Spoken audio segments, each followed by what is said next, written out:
Salut à tous, c'est Banane Solo, on se retrouve aujourd'hui pour une nouvelle vidéo et aujourd'hui je vais vous montrer une partie expliquée et commentée de Age of Civilization. Donc pour ceux qui ne l'ont pas déjà vu, je vous invite à aller voir la première vidéo que j'ai faite sur ce jeu, où je présente le jeu et où je donne mon avis du jeu en solo. Donc aujourd'hui, on va faire une partie en solo du jeu, donc j'ai déjà fait une préinstallation, où j'ai déjà mis des petits éléments tout simples dans le jeu.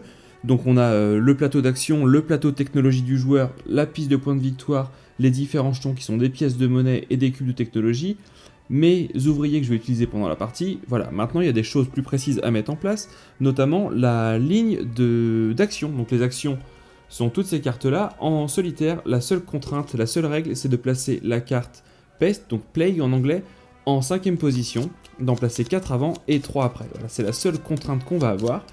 Donc on va faire ça tout de suite. Donc en première action, j'aurai la ferme, en second, j'aurai la chasse, en troisième, la construction, en quatrième, l'action de conquête, donc en cinquième, la peste, ensuite, la pêche, le trade, donc l'échange, et puis l'action de culture. Voilà. Une fois que cela est fait, on va tirer 4 merveilles qui vont être utilisées en cours de partie. Il y en a 4 de disponibles. Donc voilà, on en tire 4. La grande librairie, la grande pyramide, que des grandes choses en fait. Le grand mur et le grand colosse, évidemment. Les 4 autres sont retirés de la partie. Et ensuite, on va tirer les 4 civilisations de départ. Donc, lesquelles seront-elles? Nous avons l'Égypte, la Gaule, les Huns et Babylone. Donc je mets la pioche à côté, on s'en servira plus tard. Ensuite, le joueur prend, comme en multijoueur, ça ne change pas, 3 pièces de monnaie, donc il a 3 pour débuter. Et puis on va pouvoir commencer la partie. Alors, un petit tour rapide sur les éléments qui ont été tirés. Donc les merveilles qui peuvent être construites au cours de la partie, donc le joueur en construit autant qu'il veut, autant qu'il peut durant la partie, qui ont des effets immédiats ou des effets avec des points en bonus en fin de partie.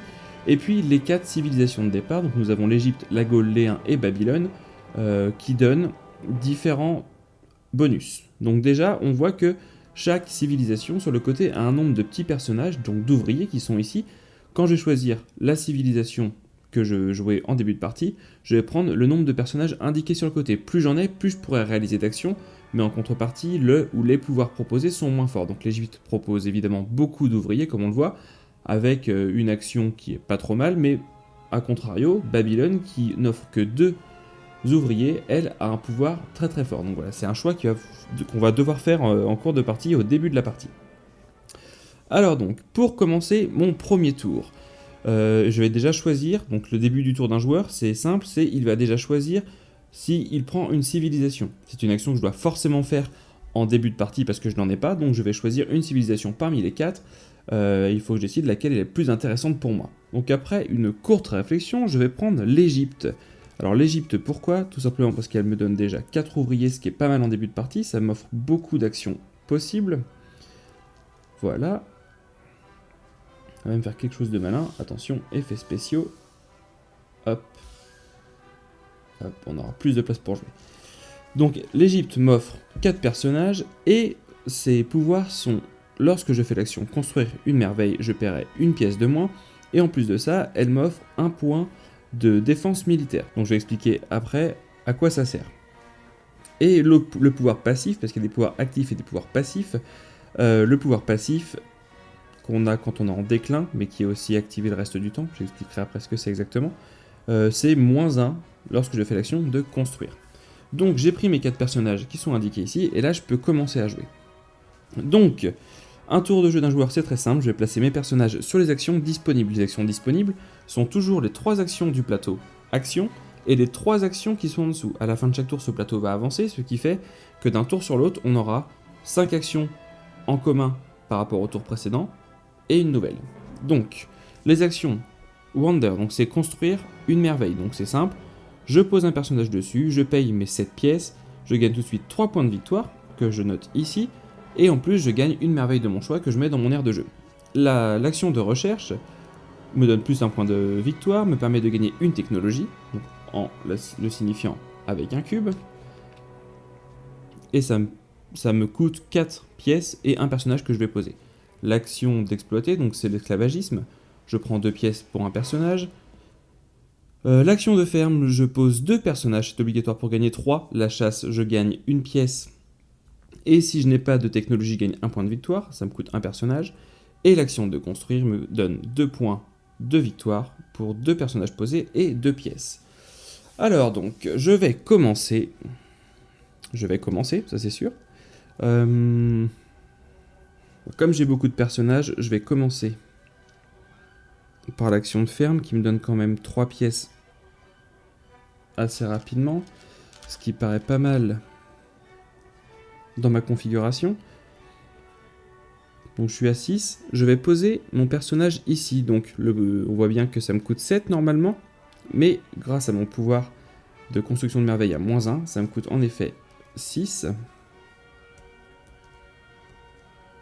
Que je remets à la banque, je gagne immédiatement 3 points de victoire. Et je peux gagner une merveille. Donc, quelle merveille vais-je choisir? La grande librairie me permet, à la fin de la partie, de gagner un point de victoire pour toutes les 2 technologies que j'aurai dans mon tableau. La grande pyramide me donne un point de victoire par merveille construite en fin de partie. Le grand mur me donne plus un point de victoire pour tous les 3 boucliers, donc tous les points militaires sur un adversaire. Donc là, j'ai aucun intérêt de le construire à cette partie vu que je joue en solitaire.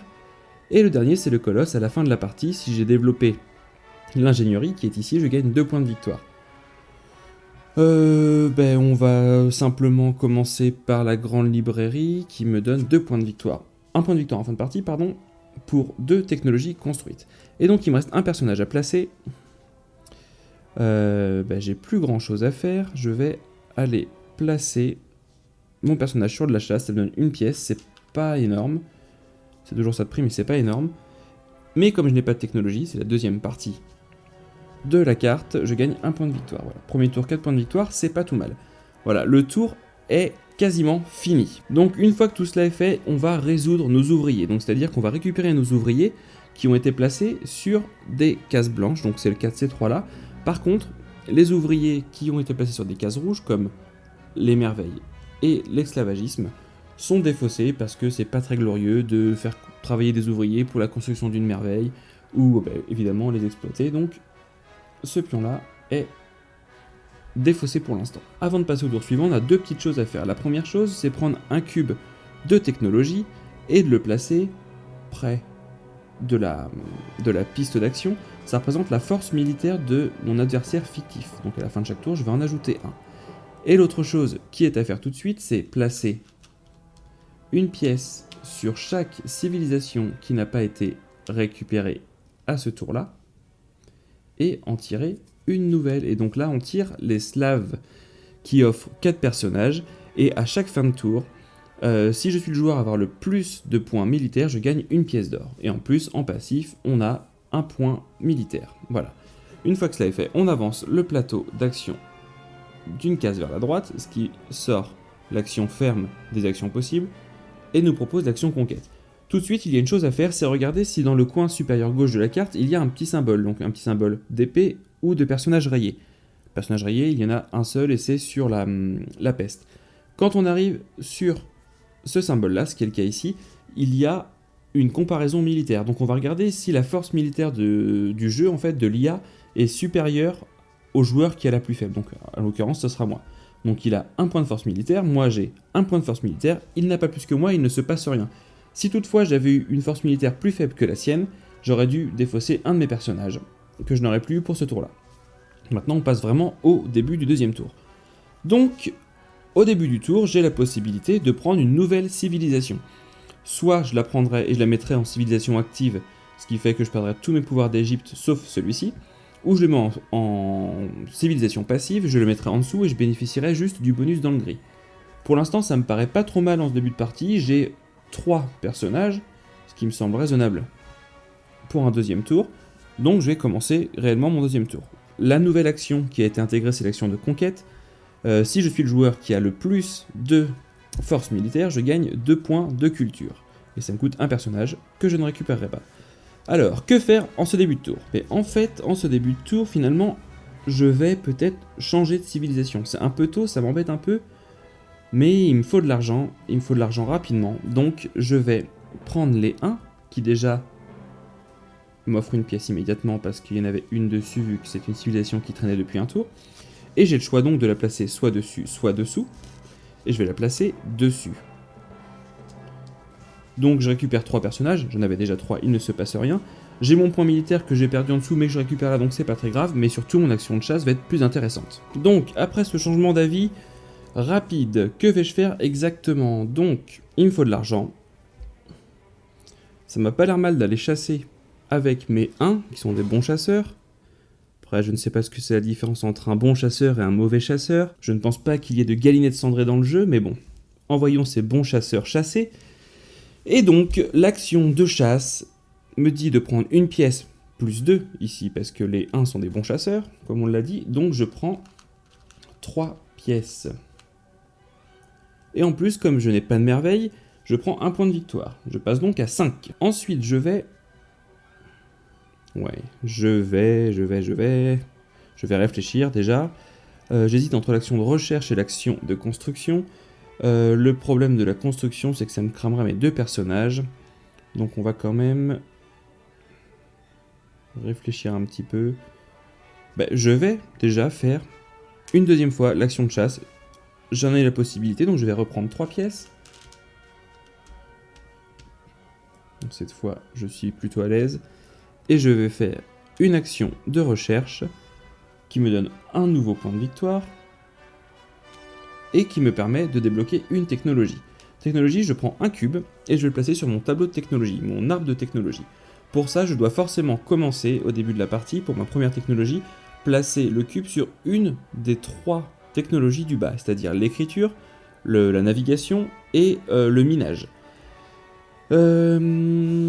Que choisir encore une fois? Quelque chose qui est très important à voir dans le jeu, c'est ce que donnent les différentes cartes, que ce soit civilisation ou technologie, comme bonus. Sur quelle action ça agit? Donc sur la culture, la pêche, l'échange, la construction. Surtout voir à quel moment ça peut agir, parce que si c'est une action que j'ai déjà passée ou qui bientôt va être dépassée, l'avantage ne sera pas très intéressant, donc il faut réfléchir un petit peu à ça. Donc là, qu'est-ce que je vais prendre? Je vais prendre le minage. Alors pour 2 raisons, parce que ça me permet avec mon point militaire que j'ai déjà grâce au 1 de passer à 3 avec le minage, ce qui me protège quand même jusqu'à la fin de la partie au final, donc c'est plutôt pas mal. Et surtout, ça me permet, combiné à mon pouvoir passif de ma civilisation précédente, d'avoir la construction à -1, plus -1, -2, ce qui fait que je ferai l'action gratuitement au prochain tour. Donc voilà, le minage est débloqué. Voilà, mon tour est quasiment fini, je récupère mes personnages qui étaient tous sur des cases blanches, donc je ne perds absolument rien, je les garde tous. Je place une pièce sur les civilisations qui n'ont pas été choisies au tour précédent, j'en tire une nouvelle, ce sont les Romains, Rome, très bien, et j'avance, cette fois, le plateau d'une case vers... Ah, la peste. La peste, immédiatement, on ne peut pas lutter contre, on perd un personnage. Voilà, c'est la fin du 2e tour, le 3e peut commencer. Donc là, un choix un peu compliqué se pose à moi, je n'ai plus que 2 personnages. J'ai aussi la possibilité, pendant un tour, au lieu de faire des actions, c'est-à-dire de placer mes personnages, j'ai aussi la possibilité de me reposer. Lorsque je vais me reposer, je vais gagner tout de suite 2 pièces et récupérer un personnage. Ce qui m'embête un petit peu parce que je vais perdre l'action construction si je le fais pas maintenant.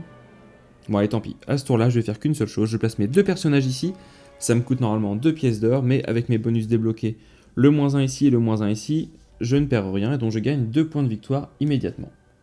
Voilà, je suis à 8, c'est un tour très rapide, peut-être pas optimisé au mieux, mais c'est ce qui me semblait le plus judicieux ici pour ne pas perdre cette action. Fin de tour, je récupère mes personnages. Je place une pièce sur chaque civilisation qui n'a pas été récupérée durant ce tour-là. J'en tire une nouvelle, et cette fois c'est le Mali. Le Mali, 3 personnages, et qui me permet d'avoir une action de construction, d'échange plus intéressante. On passe donc au tour suivant, on avance le plateau, On tombe sur une guerre, j'ai oublié, oh là là, honte à moi, de placer 2 cubes au tour précédent. Parce que j'ai avancé 1 fois, 2 fois, 3 fois, donc en effet j'ai bien 3 cubes de force militaire pour mon adversaire. Moi j'ai 2 ici et 1 ici, je suis à 3, il y a égalité, donc je ne perds pas de personnage, qui aurait été fâcheux, mais tout se passe, je vais pas dire au mieux, mais pas trop mal. Donc début du nouveau tour. Donc en ce début de tour, un choix un peu difficile se pose à moi. Je n'ai plus que 2 personnages, donc soit je passe mon tour à ne rien faire pour en récupérer un pardon, et 2 pièces, mais je ferai absolument rien, ce qui m'embête un petit peu. Ou alors je prends une civilisation qui sera ma dernière pour la partie, mais là il n'y a rien de fou qui m'intéresse. Si, je vais faire ça je pense. Je vais aller chercher les Slaves, que je vais mettre en peuple actif, civilisation active. Hop. Et donc je récupère 4 personnages. Enfin, j'en récupère 2, donc je passe à 4. Le pouvoir des Slaves est qu'à la fin de chaque tour, si je suis le joueur avec le plus de valeur militaire, je gagne 1 point de victoire. Ce qui va être le cas pour l'instant, parce que je suis à 4, mon adversaire est à 3. Voilà, je gagne pas un point de victoire, je gagne une pièce, pardon. C'est quand même pas la même chose. Très bien, donc qu'est-ce que je vais faire à ce tour-là ? J'ai pas mal d'argent, donc je pense qu'une merveille peut être quelque chose d'intéressant. 1, 2, 3, 4, 5, 6, 7. Ah, j'aurais pas assez pour faire la recherche derrière. Ça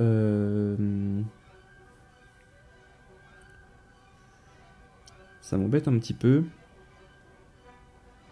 On va commencer par faire de la recherche. Ça me coûte 4.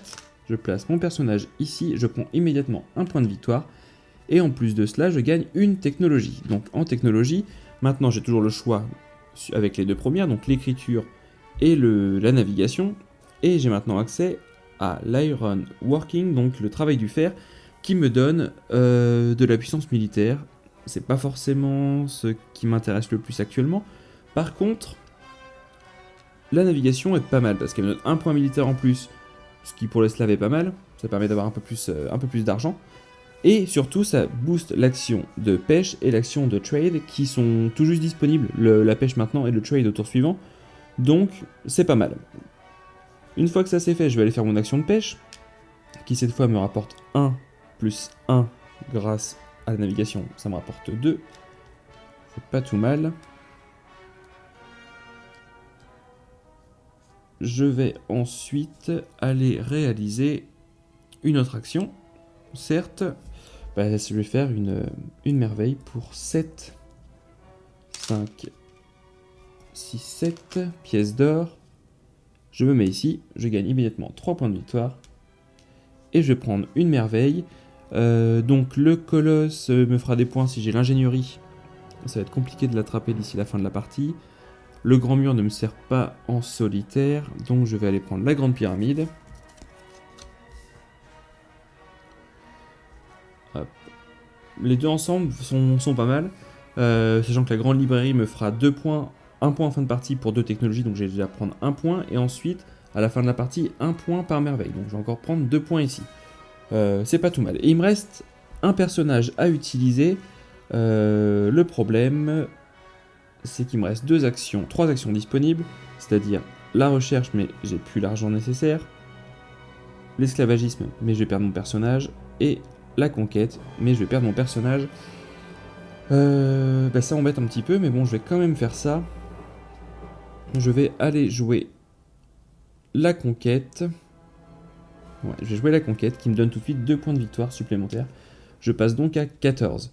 Fin de tour, je récupère mes personnages qui étaient sur des cases blanches, mes personnages qui étaient sur des cases rouges, donc ces deux-là, sur la merveille et sur la conquête, sont défaussés. Il me reste 2 tours, j'ai plus que 2 personnages, c'est pas la folie. Voilà. Je place une pièce d'or sur chaque civilisation restante. Normalement, j'en rajoute une nouvelle, bon, je vais le faire pour la forme, mais j'en ai pas besoin, vous allez vite comprendre pourquoi. Ensuite, j'avance ce petit plateau d'une case en pensant bien à rajouter un point de force militaire à mon adversaire, qui cette fois est à 4, je rencontre une guerre, moi je suis à 1, 2, 3, 4, 5, je passe dessus, je ne perds pas de personnage, heureusement parce que ça aurait été très difficile, et on commence un nouveau tour. Donc, en début de tour, cette fois-ci, je ne peux pas prendre de civilisation, parce que la règle est qu'on n'a pas le droit d'avoir plus de 3 civilisations en tout. Une active et 2 en déclin.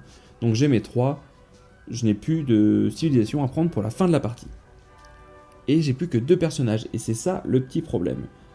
Alors, réfléchissons un court instant.